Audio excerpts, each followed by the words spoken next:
Shukrani za dhati mtazamaji wa TVC. Asante kwa kuchagua TVC kama kituo bora cha habari. Hii ni saa moja. Ungana nasi hadi tamati. Mimi ni Martin Bays. Hujambo na karibu. Jina langu ni Kauthar Maria. Hapa tumekuandalia taarifa kemkem, kiwemo ya taarifa ya Gavana Kimani Wamatangi. Lakini kwanza haya ndio yaliyomo.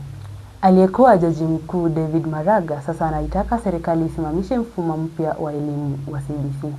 Tume ya huduma ya mahakama yatangaza kuwepo kwa nafasi wazi katika mahakama kuu nchini Kenya. Serikali imetenga shilingi bilioni 6 kwa ajili ya kukabiliana na athari za ukame. Seneta Aaron amemtishia Ndindi Nyoro kwamba anatoa wapi pesa ambazo hupeana kila siku. Mbunge wa Mumias East Mheshimiwa Peter Salasia ametangaza kwamba kila mwanafunzi atapokea shilingi 5,000 kama karo. Na viongozi wa kidini wakusanyika na kufanya maombi ambako mali ya Gavana Kimani Wamatangi ilibomolewa. Mgomo wa wahudumu wa afya jijini Nairobi utaendelea kutokana na kucheleweshwa kwa mishahara. Andamana nasi hadi tamati kwa taarifa kamili. Aliyekuwa Jaji Mkuu David Maraga sasa anaitaka serikali isimamishe mfumo mpya wa elimu wa CBE, akitaja mapungufu ya miundombinu na kushindwa kwa mfumo huo. Mgombea wa urais wa mwaka 2027 amelalamika kuwa mfumo wa sasa hauko sawa na umeongeza mzigo mkubwa kwa wazazi na wanafunzi, jambo linaloathiri vibaya. Maraga ambaye ni kiongozi wa chama cha United Green Movement ameitaka serikali kufanyia mapitio mfumo huo alioeleza kama usio na mwelekeo kwa kuwashirikisha wadau wote wa sekta ya elimu. Maraga pia amesisitiza umuhimu wa kuwashirikisha wadau wote wakiwemo wazazi katika kufanya maamuzi yanayohusu sekta ya elimu. Aidha, ameshtumu serikali ya Kenya Kwanza kwa kushindwa kutatua changamoto za awali zinazokumba wanafunzi wakati wa mpito katika ngazi mbalimbali za elimu. Na tuangazie taarifa kuhusu EACC.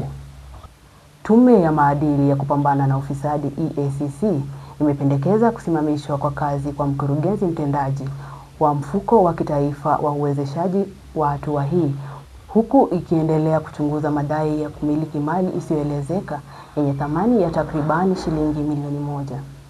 Katika barua kwa waziri wa baraza la mawaziri wa masuala ya jinsia Amna Wendot Cheptum, EACC imetaka tolewa simamisho kazi kwa kipindi cha miezi 6 kwa mujibu wa uongozi uliotolewa chini kwa kanuni za maadili na mwenendo wa utumishi wa umma mwaka 2016.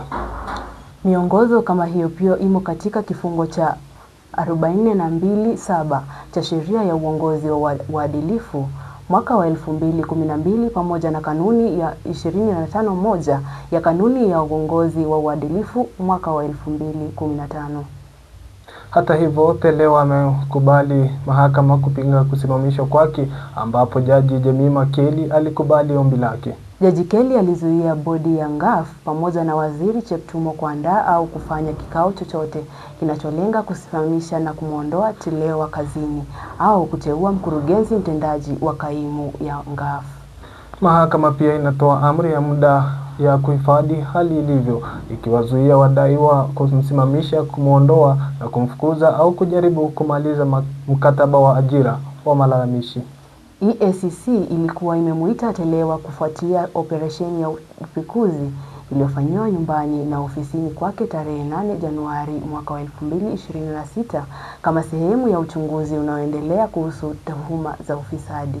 Tume hiyo ilisema operesheni hiyo ilisababisha kupatikana kwa vielelezo muhimu vinavyotarajiwa kusaidia uchaguzi unaoendelea.